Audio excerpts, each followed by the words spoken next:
Kalau kita belajar kitab, belajar buku ya berbahasa Arab begitu ya. Kadang-kadang orang itu memberikan pemahaman-pemahaman yang cukup sakral dengan menggunakan kitab sebagai landasan. Oh, ini kitab loh. Padahal bahasa Indonesianya kitab buku.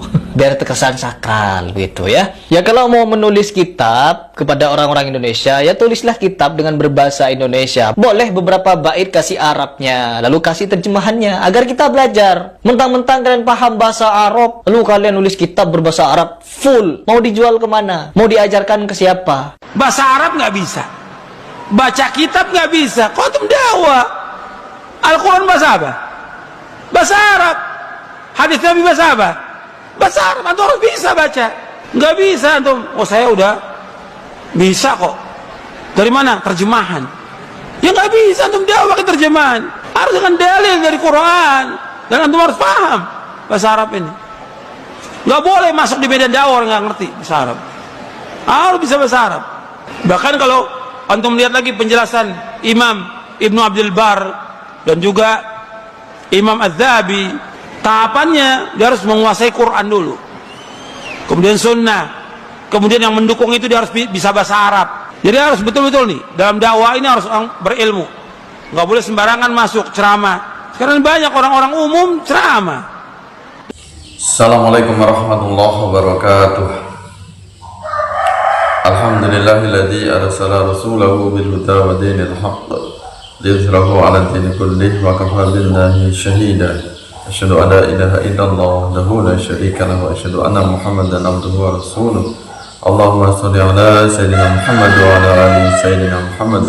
Pemirsa yang dirahmati Allah Subhanahu wa taala, telah kita simak tadi yaitu nasihat dari dai Salafi Wahabi yang bernama yaitu Ustadz Yazid bin Abdul Qadir Jawas kepada seorang aktivis Salafi Wahabi yang bernama yaitu Harry Pras. Ya, Harry Pras ini adalah seorang YouTuber yang pengikutnya memang lumayan banyak, namun dia ini termasuk pengikut Salafi Wahabi yang terjun di dunia dakwah namun belum dibekali dengan pengetahuan ilmu agama. Jadi nasihat tersebut sangat cocok sekali untuk Harry Pras yang selama ini dia adalah YouTuber Salafi Wahabi yang memang niatnya ingin berdakwah namun belum memiliki keilmuan yang mumpuni, belum memiliki keilmuan yang memadai. Jadi hanya bermodalkan keberanian saja, bermodalkan berani untuk menyampaikan ilmu agama, sehingga sangat wajar sekali ada banyak pengikutnya yang pengikutnya ini juga adalah sesama pemahamannya, sama-sama manhajnya yaitu Salafi Wahabi, sehingga dia ini Harry Pras ini sesat, kemudian para pengikutnya ini tersesatkan. Ini Harry Pras ini dai Salafi Wahabi yang sesat dan menyesatkan. Ya, sehingga kita tahu dari banyak konten-kontennya ini banyak menyesatkan umat. Ya, banyak yang dia sesatkan akibat ucapannya yang tidak sesuai dengan Al-Quran dan Sunnah Rasulullah SAW. Jadi dia berani berdakwah ini namun belum dibekali dengan pengetahuan ilmu agama, tidak memahami Al-Quran, bacaan Al-Qurannya kacau, kemudian juga tidak memahami sunnah atau hadis Rasulullah SAW. Juga dia ini memang tidak memahami tentang pengetahuan bahasa Arab. Ya, akan sangat bahaya sekali kalau seorang dai ini dalam berdakwah namun dia tidak memiliki pengetahuan bahasa Arab, karena kita tahu bahwasanya sumber hukum Islam di mana Al-Quran dan hadis atau Al-Quran dan Sunnah Rasulullah SAW ini adalah menggunakan bahasa Arab. Bagaimana mungkin dia berani untuk menyampaikan tentang isi kandungan Al-Quran dan hadis namun dia sendiri tidak memiliki pengetahuan tentang bahasa Arab?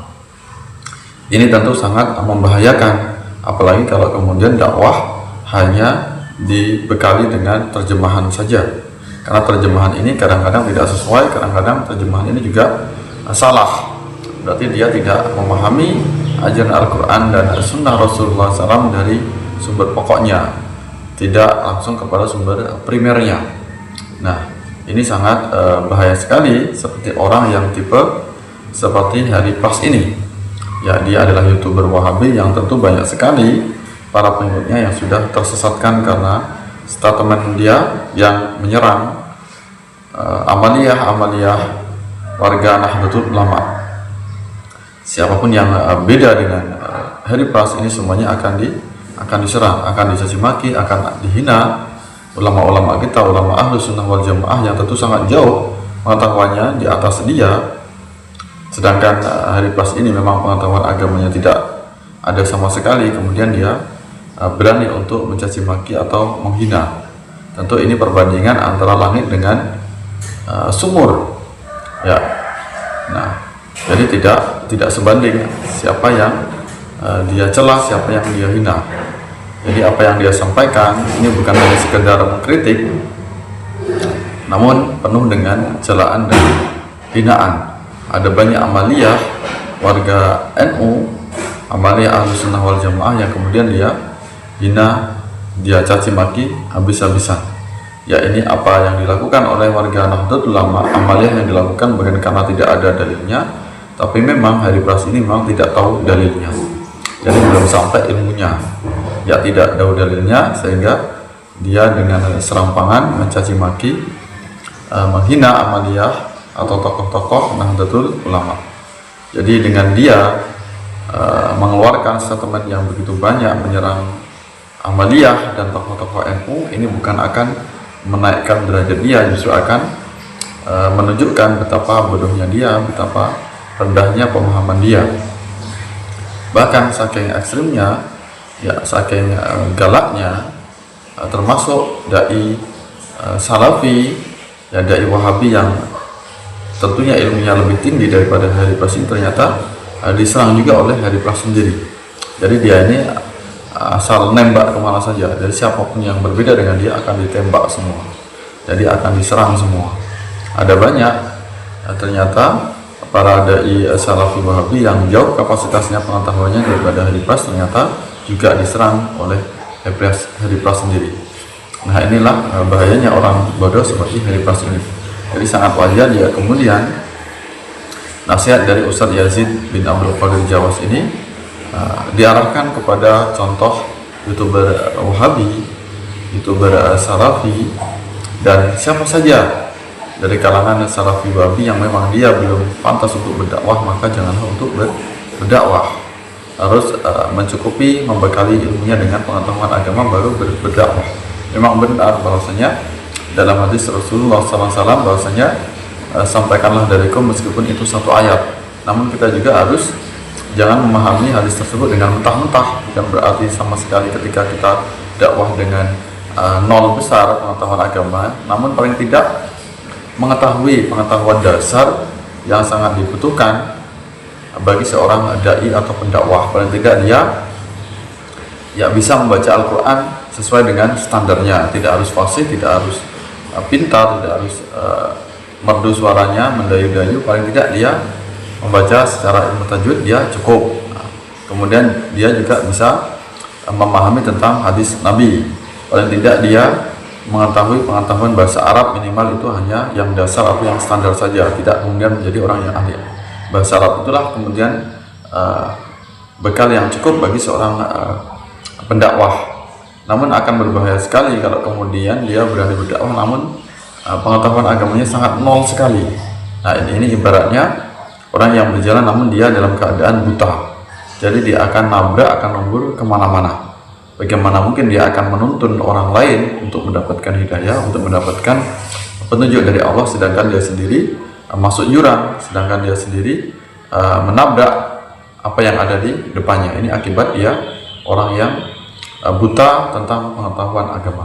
Nah, ini penting untuk kita semuanya dengan pengetahuan agama yang cukup sehingga kita bisa berdakwah dengan baik, sehingga dakwah kita tidak dipenuhi dengan umpatan, caci maki dan hinaan ketika terjadi perbedaan.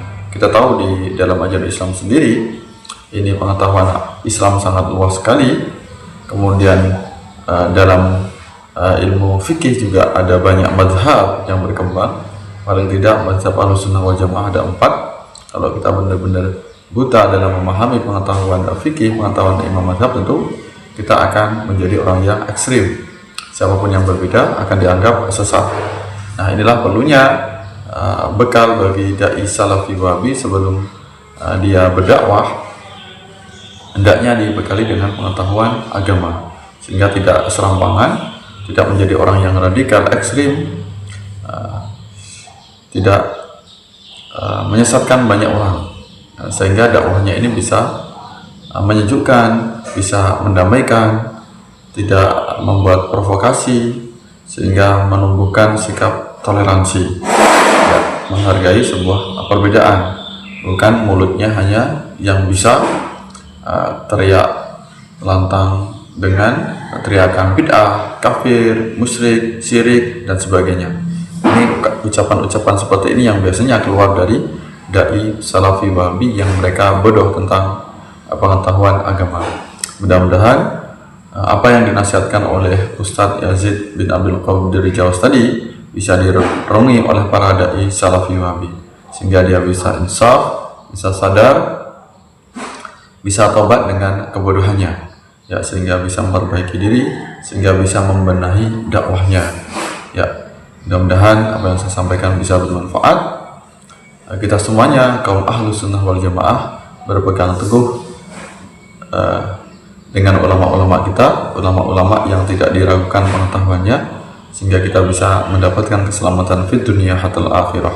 Amin ya rabbal alamin. Terima kasih atas perhatiannya. Mohon maaf atas segala kekurangan. Sampai bertemu dalam kesempatan yang lain. Wallahu a'lam bishawab. Wallahu muwaffiq ila aqwamit thoriq. Wassalamualaikum warahmatullahi wabarakatuh.